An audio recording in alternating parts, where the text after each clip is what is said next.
take away these spaces, if we take away MSIs, Black Study institutions, we are going to let these people fall through the cracks.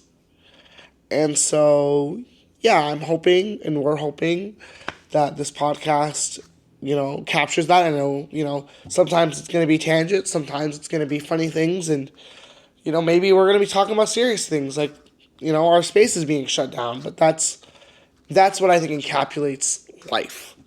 There's the hard, there's the good, there's the bad. And with that, I think we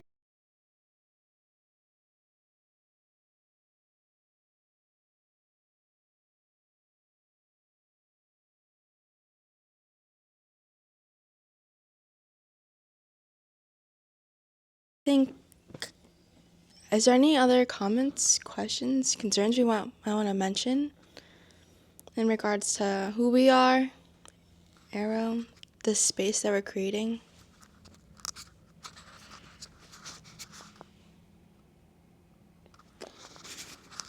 we're creating a space, a PC space, not politically correct, the one you store your Pokemon in. But that's just a joke. I think where I'm trying to, through this podcast, we want to open a sense of invitingness, welcomingness. Please stop by the office. We're not sponsored by the office. No relation. But stop by, stay hi. And I hope that people can feel comfortable in what it means to be Asian American, or however you want to define yourself technically. And because I think, Asian kids don't got spaces. No. We have Chinatowns exist But because we didn't have spaces. What? Chinatown is a byproduct Of segregation. Yeah, no, literally. So, like, Yeah. point taken. And so, we're all coming from different backgrounds here, like the four of us. And so, but I'll pay else. Yeah, I think like I'll start off and talk about where, I guess like how I got into my mindset. So when my parents, I'll start with this. I was born literally a month after my parents came from Vietnam. So I was like fresh, I was new. Like growing up, my household no English. So when I went to school, I obviously did not know English. I struggled a lot. But I was also very lucky because I ended up going to a school where the predominant race was Asian, specifically Vietnamese people. So I never felt really left out. But the school did work really hard to basically have me hone my English more. But it didn't help because they also made us learn French as a second language in kindergarten. They did? Yeah, they had Where'd you us. go to kindergarten? Murphy. I still went to the same school. Oh. Yeah. Okay, we're at pause. We gotta cut out this school name. Do we actually? Yeah. Don't get doxxed. Yeah, but actually, or we can just bleep that, I guess. But so I went to that school, and I will say, like, I don't know if like all the other ESL teachers were like that, but I was in ESL in first grade. She did a really good job, and she basically honed, like, she didn't like try to take away. I guess like from my memory, she didn't really try to take away from like what we had or like our native language, which I know there's a struggle and a privilege for a lot of people. But she never took that away from me. But I also will say that like the school was very good at like trying to like make like basically make a culture of us. Like we had a teacher, she started a Thut community, which is Lunar New Year community at my school. Like none of the students, and she wasn't even like Vietnamese. She was literally like, I don't even know. I think she was like Hispanic or something. Like she started the Lunar New Year committee, and she had us like do planning for events and everything like that, and like basically had a whole thing. And after that, I went to an all black and Hispanic high school. I was one of two Asians, and the other Asian was the AP calculus teacher, who had a very strong Vietnamese accent. So all of that, besides like after that, going from being able to express my identity and my nationality very freely into going to high school where it felt much more different and constructed, but it also felt like I had to prove myself a lot more as a person. Like there was a time where like I think freshman year, my nickname consisted of Jackie Chan. like I was called Jackie Chan by everyone, and it was because I got into a fight like during open house and beat some people up. But at first I took it as a respect thing, but then now I've come to realize that it was a very passive aggressive microaggression type of thing happening. There was also the idea of like when I was going to high school, like it was hard because it was also around the time where Asian hate was happening, but Asian hate was happening around the same time as Black Lives Matter was happening. So I remember I couldn't talk about Asian hate because it felt wrong to talk about my problems over another. Plus, I was in class with this like black supremacist girl. She'd always say like she was very like don't get me wrong, she was also very like open to being like, oh yeah, like everyone has problems and like everything. But she was saying like black people in particular had more and worse problems. Like their problems are like on top of others. Like they had it worse, and like she was making it a racial competition essentially. Oh no.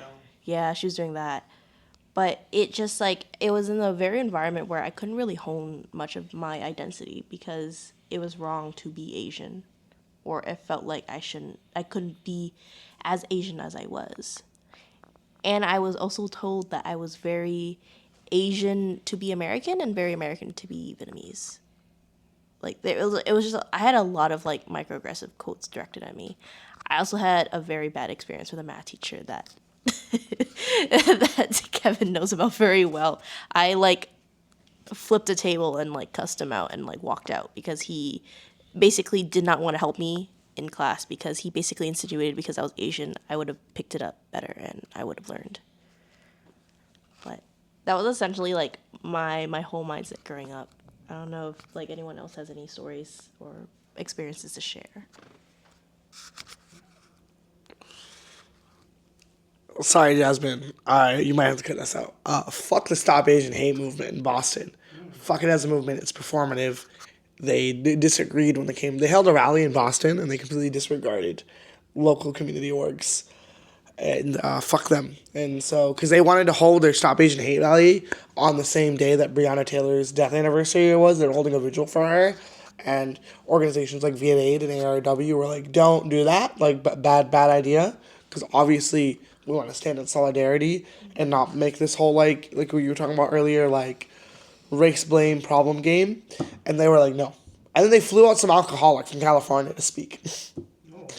So fuck those guys. And I don't even think they're in org anymore, right? Does Stop Asian Hate even operate anymore, or do they just run away with the money? The hashtag exists, but the group doesn't. Yeah, that's what I assumed. In terms of being Asian, I'm Cambodian. I think there's a difference between Khmer and Cambodian. Yeah. Khmer people are from Cambodia. Cambodians are stupid young. If you know, you know. Kind of people. Dom would know. He sent me a reel about it literally the other day. Huh? The 4 archetypes of being Cambodian. The gangbanger. Yeah, that's like a third of all of us. Oh. I don't know if I remember doing that. Someone fact check Dom. AKA he opens up his own Instagram. Well, But you can. my phone is charging. But, yeah, that's how I feel about that. And I think that I ain't got no thoughts. I'm head empty. We don't got thoughts. I have more thoughts actually. You do? We haven't heard from Dom either. Yeah. Do you have thoughts though before I share my thoughts? Are we still Like talking we're just talking about like being Asian. Like Are we still on our like, schedule though? Like are there like stuff we need to talk about? No, like we I like don't. yeah, like You've been breaking the fourth wall. Well, because she can cut this out. Doesn't mean she wants to. Oh, I'm sorry. I'm gonna make it we hard can't for you. create more work for her. Well, we can keep this in. I guess like my thoughts on being Asian, like, you know, like I did mention growing up around white people, and if you know, you know. It's like not to like send hatred towards the white community. I'm just saying that like when you don't grow up around your own people, things get very confusing, especially as a young child. I guess growing up, I didn't have a very healthy relationship with obviously my Asian identity, but also like very specifically my Filipino one. So I was born in New Jersey, and Yeah. If you're a Filipino, I don't know if like other Asian ethnic groups can relate to this, but considering like our colonial history, it's very rare that a Filipino growing up here gets taught our native language. So I only speak English. And when I was little, I moved to the Philippines. I ended up living there for a couple years. And because I only spoke English, I was ostracized by my entire community. I guess I wasn't Filipino enough for them. And I sort of internalized that sort of Yeah. subjective view of race. And Yeah. I ended up coming here as an American, distancing myself from my Filipino culture. Also, sort of part of the reason why I never really interacted with it until Arrow helped me. It's on the table. It's on the table. It's underneath the hoodie. What are you looking? It's his AirPod case. It's This? Yeah. Oh. You know, people would know better when they to not go into a closed door room. Well, hey, you shouldn't leave his AirPods Richard, behind. I can't say that on the podcast. Whoops. Bye-bye, Richard. I knew what We you just got interrupted. But that's okay. Alright, give it 30, like 10 seconds. So it's easier for me to cut. Go ahead. Dom, I have a question for you. Wait. So- I don't know if I can hear your. Oh, fair enough. So you found American in the Philippines. So do you feel Filipino coming to America? That's a really good question. I suppose like when I lived in the Philippines, like I saw myself as an American, but when I moved here, I quickly learned that that very much wasn't true. I suppose I feel Filipino in America in the sense that, and this could be like a leakage from my education, the way I sort of interact with like the literature and the discourse, but it's not so much that I feel Filipino or Asian, but considering my history and considering U.S. history, I just feel like a colonialized subject like all the time. Not to say that being American doesn't have its merits, but it's like I guess I just can't help but feel that I'm different, Yeah. I wanna go back to this like in terms of like circling back to the question that Kevin presented, right? I wouldn't even say I feel Vietnamese to be American. I feel Asian.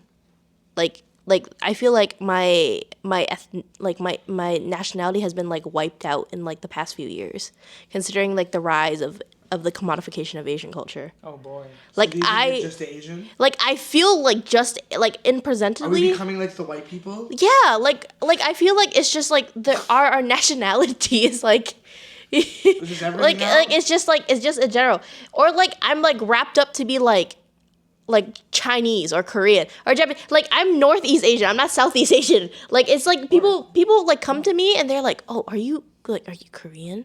Or like are you Chinese?" Like it's like there's the assumption of me of being that way. And it's also like, and it's like mindlessly through the idea of being like our culture being commodified, especially since like 2020, 2021. And I will say this, as an Asian woman, I've been fetishized in ways that I do not, like I cannot get behind. Like I literally am very, like I have so many stories that are like legitimately disgusting, and they happened in high school too. Gotta save this for the episode you guys are doing. You got me thinking. I think there is an Asian American identity. Yes. Like raving, boba culture. Like I think we are morphing into Like- having our own identity separate from what it means to be like our. Because I think there's just general things now. Like we all rave. Yeah. Like raving, I think has become popular amongst not all Asians, but like East Asians and Southeast Asians are kind of molding into one, almost identity. Almost, I kind of see what you're saying.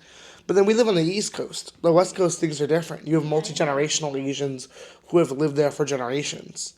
Like all of us are recent to the United States. I will don't know if we just want to put the mic in front of Jasmine.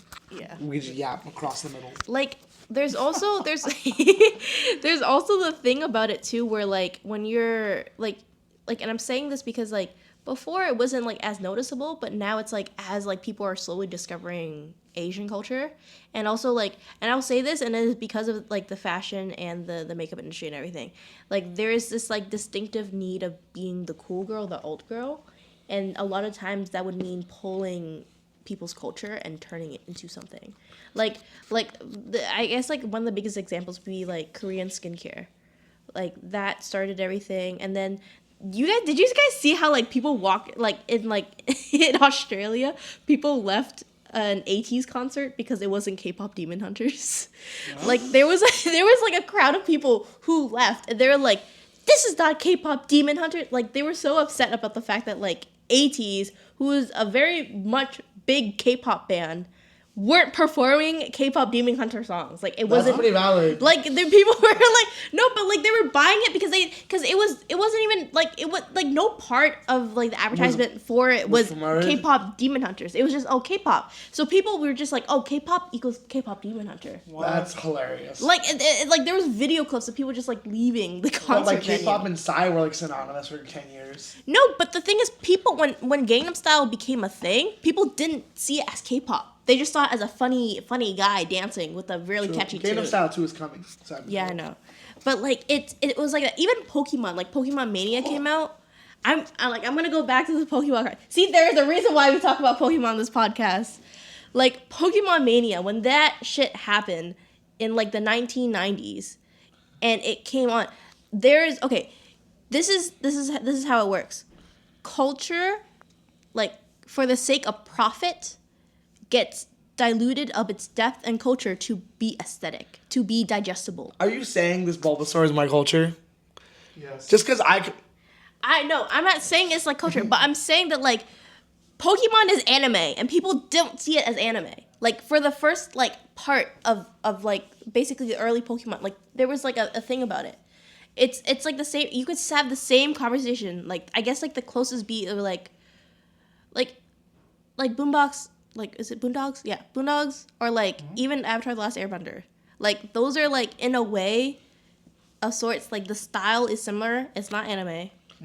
It's not anime. But that's Eastern influence shows. Yeah, but that's well, what not the Boondocks, but, like, yeah. Oh, yeah. Oh, no, I'm sure they were Eastern influence. Like, the animation style I'm talking about. Yeah. Yeah. But it's influence, but it's also, like, that's what I'm talking about. Like, watered down to create the aesthetic, the illusion that people get, to make it digestible. For the I wouldn't consumers. apply that to the Boondocks though. I wouldn't. No, I would not say that about Avatar though. I think Avatar does a great example of, because I think there is a level of like appreciation. I think Avatar. There is an appreciation, but I'm saying that like they had to do it in that way for people to appreciate it. Yeah, I mean people aren't open like to foreign ideas. It like we have ramen shops now because instant noodles were big. Yeah. That's what I'm saying. Like it's just like a whole thing. Like there's also, but I'm also saying like there's a point to it. Like there's to such a point. Like I'm talking about like when Squid Game became a thing, like suddenly everybody was Korean. Suddenly K-pop. People were like watching Parasite and they're like, oh my god, Korean people are actually like, cool. They got it going. Like. Like no, I get it. Like you know what I mean? Yeah. Like there's just like there's phases of like I feel like there's a phase for people to pick out like a culture they want. Like right now it's Chinese. Like people are like they're living their Chinese life I'm starting right to see some people become VA. That's what I'm saying. But it's like the low cortisol and high cortisol. What? Like motherfucker, I was always high cortisol. You need to get on the internet more, You need to get on the internet. But essentially, our culture is getting taken, and you need to understand why. All these white people are like, they went from being like ching chong motherfucker to I'm in a very Chinese time of my life. I drink pure. Like I literally saw a guy who was dressed up and was like, brother, you've lost the emperor's favor. Can we hear from the Chinese person in the room on what? They how do you feel about people being Chinese? Wait, that was a little racist, Dom. Are you not Chinese? Tony, ma. That wasn't racist. All right. Pause. 10 seconds. Yeah, cut that out. I think I'm gonna have to do a lot of editing with this, but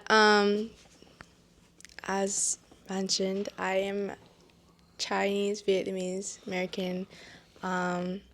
It goes So everybody deep, wants to be you. deeply rooted in history. Like Jasmine, tell my life. That is so insane. One of We my should post that. great. Is that the name of the episode 1? Very Jasmine time of my life. I'm down to name it that. Absolutely not. Absolutely not. Jasmine's editing. I don't think she'll do it. No, there's a lot of things. We'll see in the final cut. We will see. But I think one thing to just go back on everything is understanding who we have grown up to be, who we are now, and who we still want to be. I think that's one thing the space has allowed us to do, especially with our like town halls, chats, the spaces they created for us. I don't know what the heck was going on. To do a lot of editing, maybe not. It would be very raw, but no, I think this was a good start. I don't know if anyone wants to say anything. Wait, No, but like everyone. But like you're being too safe. We didn't say anything about how you feel about your Asian identity. Yeah. my Asian identity. Well, God. okay. Everybody's white people saying they're Chinese and Vietnamese. Okay, Not so even that. Just say something. so for me, I grew up in Brockton, Mass. I'm not trying to dox myself, but it's a predominantly African American Caribbean city here in Massachusetts on the East Coast, and it was very hard growing up. But I had my family. I had family down the street, not too far. We talked about, my aunts and uncles, my own parents growing up, what it was like, how it is now for them. And then I was very fortunate because I'm a person of faith, and we grew up in a Catholic community where there's a large and high population of Vietnamese Americans. And I went to Mass in Vietnamese, or I grew up speaking Vietnamese and Cantonese. I was surrounded by it. And a mix of English because our parents want us to succeed in school because ESL. I was in ESL from kindergarten all the way to 4th grade. And I'd pass my exams every season, and they still kept me in ESL. Dude, I was like the #1 speller in my class. Like I could spell every fucking word. It was not until my father went to City Hall and demanded that I was pulled out of ESL. Because it was not benefiting me, because when you're in ESL, it is to help you Learn English. learn English. And for those of us That know English.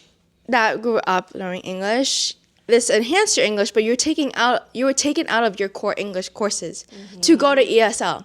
What is the point? Let me struggle through my English class and try to learn these new basic words. But it was not their fault. It wasn't my parents' fault either. I was their first kid. I am their first kid. Oh my gosh, I am their first kid. I was. They had another set of kids after you. Clearly. They were just learning how to fill out forms for school. My siblings didn't do ESL because they knew after me, like, oh, no, we're not putting them in ESL. They're going to go through their English courses, classes, and things like that. But for my identity specifically, I'm fortunate I grew up exposed to it. It's very much rooted in our upbringing. It was a little different just because of the community we grew up around, but then you found your own community, which we drove 25 minutes every Sunday to be with the specific community. I was put in Sunday school, which was catechism, and then I was put through Vietnamese language program that was offered at this church as well. I could read, I can write, I can speak Vietnamese. Growing up, I had Vietnamese around my grandparents. We had Cantonese karaoke, Vietnamese karaoke, American karaoke. It was just ways to integrate and learn culture, to be within the culture, as well as food. Food is such an important part, which I think we can definitely explain in another episode when it comes to food and our upbringing. But that's a little bit of me. And coming here, we have spaces like ASC. I got heavily involved with after I found Arrow, because Arrow then told me, hey, did you hear about ASC? And then here I am. ASC stands for what? ASC is the Asian Student Center. Oh, I thought it was the Asian Student Engagement Center. ASC. AS. Oh, You're thinking of ACEs. no, You're thinking about ACEs. ACEs. What the fuck is that? And then there's SAAC, SMCA. This is how you know he has nothing to do with the campus at all. But I got heavily involved. I currently now I serve with on the Chinese Student Association executive board. I did serve the Vietnamese Student Association. I actually serve our region of New England on that regional level, and then this year, going to our national conference, I will be staffing on a national level. So that's a little bit about that. But Going back though, you didn't tell us how you feel now that white people are drinking boiling hot water and calling Oh. themselves Chinese. They want to be you. They want to be you so bad, Jasmine. Like, you need to tell That- us. I want to be Jasmine so bad. you know what's so crazy? Someone was like, Jasmine, I'm drinking jasmine tea. Were they white? They just were not of Asian affiliation, if that helps. I'm not going to. Out them? Yeah, out of respect. So, like, I got beef with this whole, like, white people wanting to be Chinese Viet. There are other race. No, there is. Like, people are like, Filipinos are cool, but nobody wants to be Cambodian. No one wants to shoot each other in the streets. Like, Okay, we're gonna cut that from there. 10 seconds. people, they think we're So much editing to do. yeah, they just think we're Thai. I grew up and it was a question that was like, oh, like the question, I think we'll go into this another episode, like, what Asian are you? I now am not asked if I'm Chinese. They're like, I don't want to assume you are. So they start guessing all the other Southeast Asians, East Asians. And then, like, I am Chinese Vietnamese. They goes, oh, that makes sense. Oh, I need to tell you guys a story about what happened recently at work. So I wear a fake name to work because I've had incidents where I've had customers like literally follow me on Instagram. Yeah, bad creepy. So I wear a fake name now. And my fake name is, very commonly used in a lot of like predominantly Hispanic girls. So a lady looked at me, and I get it. Sometimes, like with my makeup style, I could read as Hispanic at times. But What's the name? so I'm not gonna tell my fake name. Where are we on topic? Like, I don't know, but we're pretty good. We're good. Yeah. We're good on time right now. I think we have like 40 minutes easily recorded, right? well, a lot of that's gonna be good. It shouldn't have to be fake like the flow. But keep going, keep going. Fix it. You've been mistaken for being Hispanic. Yeah. Did she speak Yeah. Spanish to you? So no. She was a white lady, an older one, I would say, and she was just asking me questions about the name. She was just basically going off about like, oh yeah, I've seen that name in like Hispanic girls and da da da. And then she hit me with, so did you choose that name when you came here? Oh. And I was, I think about back then, if I was like younger, that probably comment would have gone over my head. But I looked at her and I was like, no, I was born here. And she goes, oh, you don't seem like it. Whoa. She called you a fob. She called me a fob. Let's not use But that the term. the thing too is like she didn't even call me a fob. She just Is that derogatory? Is it now? yeah, is I it? didn't know. We've been checking students that use that word in the space. Really? I did not know that. More to know, but Can yeah. you So we just see- call them immigrants now? Like, I feel like that makes me more racist. No, we just identify masters. There are Vietnamese, they're Vietnamese American, or any other affiliations like Chinese American. You're not gonna be. Can I ask why is it problematic? You can ask staff. We had a conversation about it. Oh, I I thought mean, you'd they didn't say anything educate. to me. I thought you'd educate the viewers. We I can another one. yeah. Alright, We're alright. very much I'll ask. driving somewhere. What was it? Yeah, but it like the thing too is like the comment wasn't even made assuming I was like a Vietnamese immigrant. She just made that comment assuming I was like a Hispanic immigrant, which is Or just an immigrant in general. just an immigrant in general, which is kind of I was like, damn. I was like, did I feel that way? Did I perceive that way? And then it was also equally as like it felt as empty because I spoke to a coworker about this and I was like, yo, I think I just got like racialized by a lady as like one of our customers, and he goes, damn, that's crazy. Like no care, no nothing. He was just like, oh damn, that's crazy. You know what I mean? Like very nonchalantly. I was like, all right.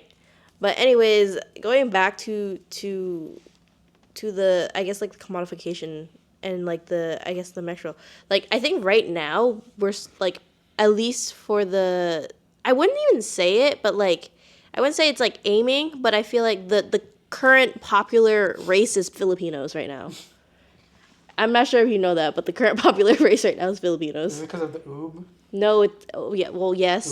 Ube, There's also the Bebot makeup challenge. If you guys know what Lord. that, yeah, the Bebot. Yeah, I was going through TikTok and But I will say though, as a whole, they're not that. It's not a terrible trend because it's not like people are trying to make it into like something else. Like they are being respectful towards the fact that Bebot is like a Filipino cultural thing. my only issue is like my only issue, and this is like with any other culture, is like whenever someone who's outside of the culture like participates but doesn't bring to the attention like the fact that it comes from a different culture. It's like, you know, their intentions might be good, but that inadvertently like they're like unintentionally like colonizing and taking over the space without realizing it. Can we take like a break real quick at some point? Because I really. Oh, we're about to end. Yeah, All right. And so to wrap this all up, because I know we went on a bit of a tangent on like Asian American issues, is that these issues are, you know, the reasons why we believe that a space like Arrow should exist. And because, you know, we have these issues and we need places to talk about them, and they're complex, they're unique, and they're ever changing in a country that is ever changing and ever, I guess, the mosaic is picture is always changing. And so I think we need to, you know, ground ourselves in that, and that if we take away these spaces, if we take away MSIs, Black Study institutions, we are going to let these people fall through the cracks. And so, yeah, I'm hoping, and we're hoping, that this podcast, you know, captures that. I know, you know, sometimes it's going to be tangents, sometimes it's going to be funny things, and, you know, maybe we're going to be talking about serious things, like, you know, our space is being shut down, but that's what I think encapsulates life. There's the hard, there's the good, there's the bad. And with that, I think we should wrap up. 3, 2, 1. Oh, yay! Good job. Okay. No, I'm kidding. I swear. Okay.